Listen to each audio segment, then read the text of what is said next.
السلام علیکم dear viewers, میں ایک مرتبہ پھر آپ کے ہوسٹ ناول آپا اور میں نیا نریشن بیان کر رہی ہوں پیپل کے پتوں پر، جو کہ لکھا ہے فرزانہ کھرل صاحبہ نے۔ اس نے کئی منٹ انتظار کیا مگر وہ کچن میں نہیں آیا تھا۔ اس بندے کی ناراضگی اسے ڈسٹرب کر رہی تھی، ورنہ تو سب ٹھیک تھا۔ آج اس کی بات نمل سے ہوئی تھی۔ موسیٰ کا رویہ اس کے ساتھ ٹھیک تھا۔ دیکھا آپ کے خدشات بیکار تھے، اس نے ددیا کو خوش ہو کے بتایا، جنہوں نے خاموش آنکھوں سے کے ساتھ ارش کی سب ٹھیک ہے جیسی آواز اور خوش فہمی کو برقرار رہنے دیا تھا، ورنہ ددیا کو رضا کی زبانی علم ہو چکا تھا کہ موسیٰ پر ماں کا دباؤ بڑھتا جا رہا ہے۔ موسیٰ رضا سے رابطے میں تھا۔ وہ چائے لے کر آئی تو رضا کے سوا وہاں سب ہی موجود تھے۔ کیس گھر کا ایڈوانس دے چکا تھا۔ بھئی ردا کی خواہش تو بنا کسی فقیر کو پانی پلائے پوری ہو گئی۔ ردا کسی دھیان سے نکلی۔ اس نے خوب یاد دلایا، ارش پھر آگے کیا ہوا تھا؟ ردا ابھی تک تجسس میں تھی۔ پھر جب 40 دن ختم ہوئے تو 41ویں دن اس باغ میں سے گھوڑے پر سوار شہزادے کا گزر ہوا، جو شہزادہ اس کے خواب میں آتا تھا۔ میں بھی آئی۔ وہ سونے کی سراہی اس فقیر کے پاس چھوڑ کے خود شہزادے کے ساتھ چلی جاتی ہے، اور وہ فقیر خالی سراہی ہاتھ میں لیے شہزادی کے انتظار میں بیٹھے بیٹھے زندگی تمام کر دیتا ہے۔ رامس اور ردا کے چہروں پر پھیلی اداسی دیکھ کر وہ مسکرائی۔ ہر قصے کا اینڈ ہیپی کہاں ہوتا ہے؟ اس نے بے نیازی سے کندھے اچکائے۔ اگر شہزادی کے علم میں ہوتا کہ وہ فقیر اسے چاہتا ہے تو وہ پھر کیا کرتی؟ رامس نے عجیب سوال داغا۔ اس نے تب بھی انتظار ہی کرنا تھا۔ جواب ردا نے دے کر ارش کو مشکل سے نکال دیا تھا۔ وہ نہیں جانتی تھی کہ وہ جس کا انتظار کچن میں کرتی رہی تھی، وہ تھکا ہوا شخص آج برسوں بعد ہال کمرے کے کونے میں پڑے صوفے پہ آ کر چپکے سے لیٹ گیا تھا، اور اب قدیم قصوں کے کرداروں میں خود کو ڈھالتی اس لڑکی کو بے دھیانی میں ہی سوچے جا رہا تھا، جو بے حد نادان تھی۔ صبح ہال کمرے میں سے باتوں کی آوازیں آ رہی تھیں، اور یہ خلاف معمول تھا کہ ددیا اس وقت تلاوت کیا کرتی تھی۔ اسے تجسس کے مارے وہاں جھانکا اور منجمد ہوئی۔ اس کے سامنے نمل تھی، جس نے آہٹ پر مڑ کر دیکھا تھا۔ وہ ارش کو وہاں جمع دیکھ کے پھیکا سا مسکرائی۔ موسیٰ نمل کو کیسے چھوڑ سکتا ہے؟ کوئی بے یقینی سی بے یقینی تھی۔ وہ نمل سے محبت کرتا تھا، اب بھی اسے چاہتا ہوگا۔ وہ اس کے بچے کی ماں بننے والی ہے۔ اس کے اندر ایک ساتھ کئی اعتبار ٹوٹے۔ نمل نہیں آگے بڑھ کر اسے گلے سے لگایا۔ ارش نے اسے بغور دیکھا، جس کا چہرہ بالکل سپاٹ تھا۔ آپ کو بڑی بیوی بلا رہی ہیں۔ بخت وہاں اچانک نازل ہوئی۔ اس کا ارادہ فی الحال کچن میں جانے کا نہیں تھا، لیکن وہ نہ چاہتے ہوئے بھی اس کے ساتھ ہو لی۔ وہاں تائی نے چولہے پر سالن چڑھا رکھے تھے۔ خیر تو ہے؟ اس نے آتے کے ساتھ پوچھا۔ خیر کہاں ہے؟ منشی بابا رات سے کارڈیالوجی سینٹر میں ہیں، وہاں ان کے بھائی بہنوئی بھی ہوں گے، تو رضا نے فون صبح کیا تھا کہ دوپہر سے قبل کھانا بھجوا دیجیے گا۔ تائی کے انداز میں ایک واضح بیزاری تھی، لہجہ بھی کلفت زدہ تھا۔ آٹا بخت گوندے گی، پلاؤ تم بنا دو۔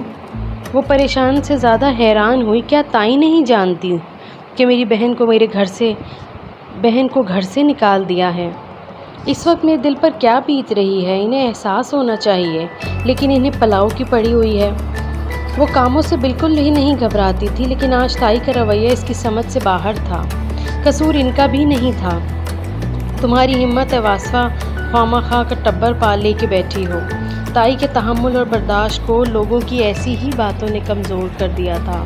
وہ انہیں کوئی بھی جواب دیے بنا خاموشی سے واپس ہو لی تھی۔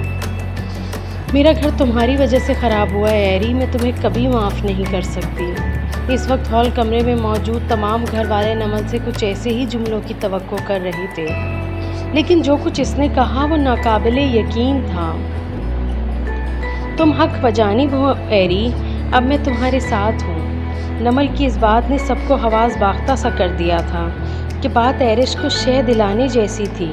اس وقت وہاں رضا اور چھوٹی ددیا کے ہوش چھوڑ چکے تھے، لیکن یہ بھی سچ ہے کہ تم یہ کیس ہار جاؤ گی۔ نمل کی اس بات پہ ایری کا دل انتہائی مدھم رفتار سے دھڑکا۔ اس نے بہن کو بے یقینی سے دیکھا۔ مگر کیوں؟ ان کے پاس بے تحاشا پیسہ ہے، وہ وکیل، ججز ہر چیز خرید لیں گے۔ پھر یہ کیس بمائے نقلی اور جھوٹے ثبوتوں کے کچھ اس طرح تیار ہوگا کہ جس سے ثابت ہوگا کہ ہم دونوں اپنا حصہ وصول کر چکی ہیں۔ نمل کے آواز مایوس کن تھی جس نے ایرج کو بے بسی کی عطا ہمیں گرایا۔ پاپا کے دوست انکل ضمیر نے ہی مجھے یہ حقیقت بتائی ہے اور وہ اب ہم سے ملنے پاکستان بھی آئیں گے۔ اس نے ساتھ بیٹھی بہن کے سرد ہاتھ پر اپنا ہاتھ رکھا جیسے دلاسا سا دیا ہو۔ اور جب موسیٰ اس سارے معاملے سے باہر اور خاموش تھا تو تمہیں گھر چھوڑ کے نہیں آنا چاہیے تھا۔ رضا نے چند بے سکون سے سانس لیتے ہوئے گفتگو میں مداخلت کی کہ ایرج کی پریشان حالی سے وہ ڈسٹرب ہو رہا تھا۔ کچھ دیر پہلے اس کی موسیٰ سے فون پہ بات ہوئی تو اس نے بتایا تھا کہ نمل اپنی مرضی سے گئی ہے۔ نمل کا لہجہ ایک بیاں خواہ تھا، خشک، لیکن موسیٰ تو کہہ رہا ہے کہ جو وہ فرما رہا ہے وہ سچ ہے اور میری بہن جھوٹی۔ وہ رضا کی بات کاٹ کے ایک دم چیخی تھی کہ وہاں ہر کوئی ساکن رہ گیا۔ وہ اس کیس پہ لاکھوں لگا چکی تھی، جس کیس کا وجود اب مٹنے والا تھا۔ اس پر موسیٰ کی خاموشی، ناراضی، نمل کی واپسی۔ دوپہر کو تائی نے بھی اسے بہت کچھ سنایا تھا کہ وہ کھانا لیے بنا ہی کچن سے آ گئی تھی۔ بھوک، غصہ، بے بسی، بے چارگی، ان تمام کیفیات میں گھری اس لڑکی کا ضبط دھجیوں میں اڑا۔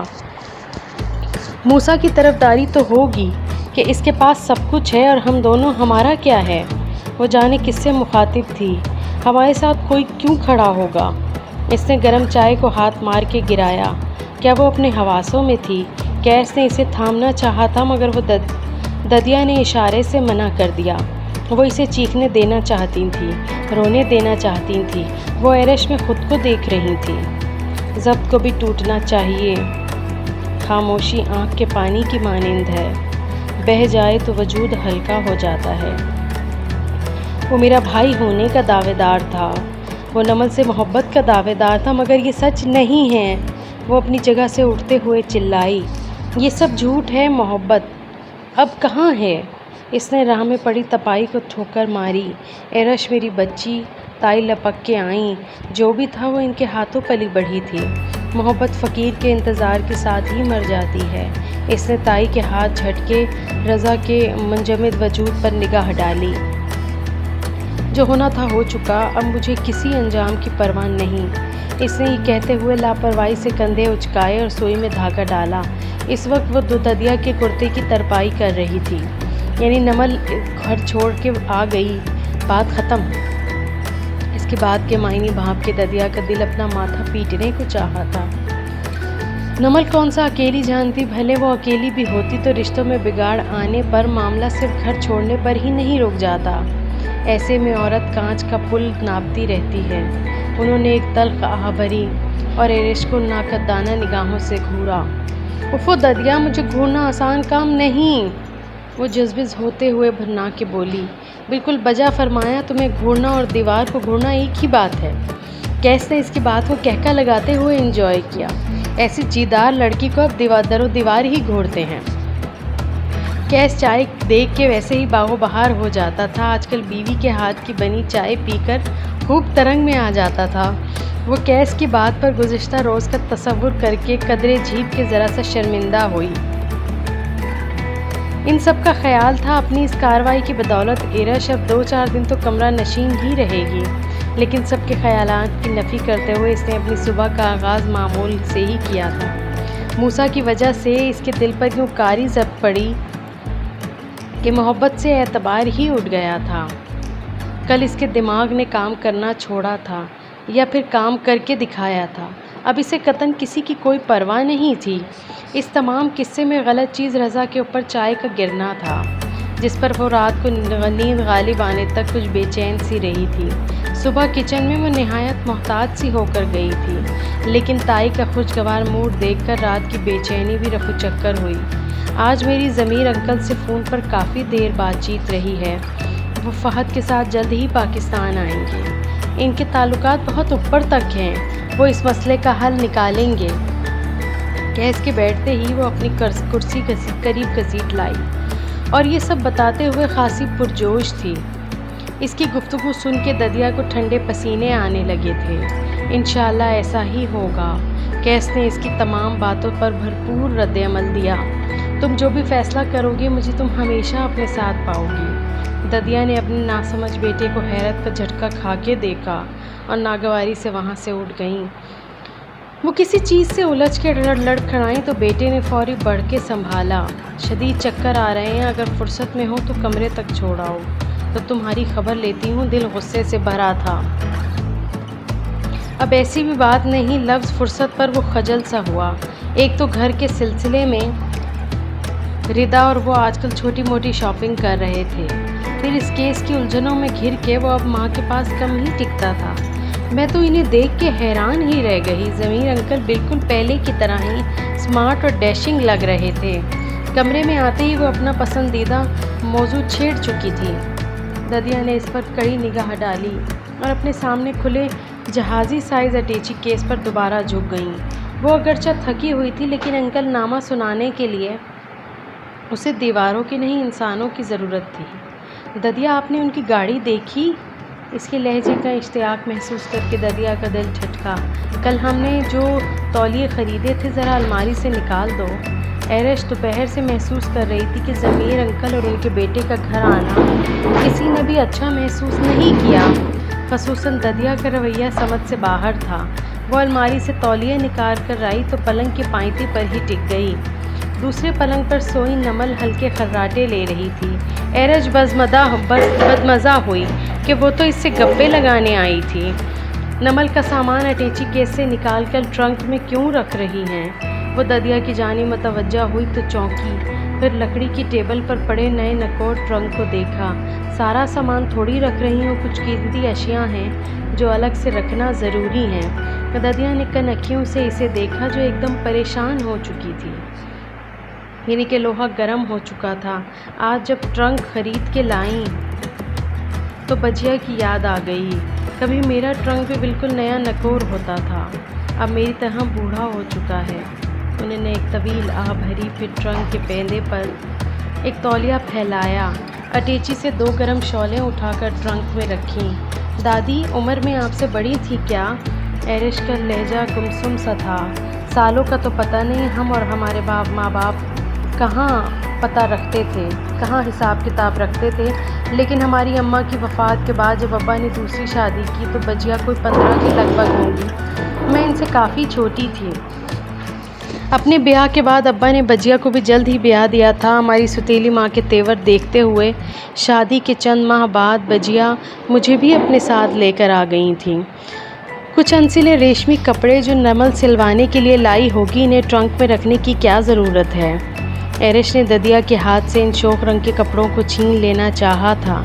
ددیا کا ٹرنک اور ان انسلے کپڑے دیکھ کر اس کی رنگت متغیر ہوئی۔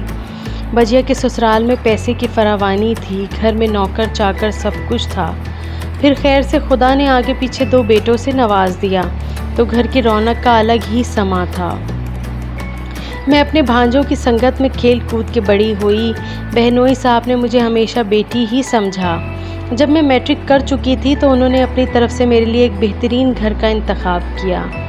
میرا شوہر جانے کس لحاظ سے اچھا تھا، شاید کبھی میں جان ہی لیتی کہ ایک دن دل کا دورہ پڑنے سے بہنوئی صاحب ملک کے عدم سدھار گئے۔